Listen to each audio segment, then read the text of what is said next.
So someone this morning might listen to the sermon so far and say, so this is about loving our neighbor and taking care of our brother. So they might say, so this sermon is about justice.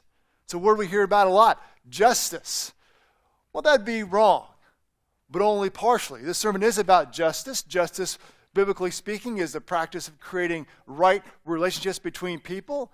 But this sermon primarily is about righteousness, because we cannot create right relationships between people, and we cannot foster justice unless we, through our own human work alone, unless our relationship is right with God. And we have to be right with God first. And the word for being right with God is righteousness. So justice is about right relationships with other people, but a right relationship with God is called righteousness. And justice flows from righteousness.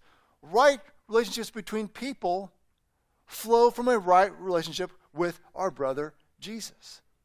That's where it all begins. Otherwise, you're just doing nice things for people.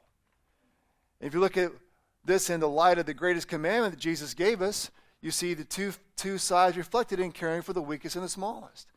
Matthew 19, you shall love the Lord God with all your heart and all your soul and all your mind, and you shall love your neighbor as yourself.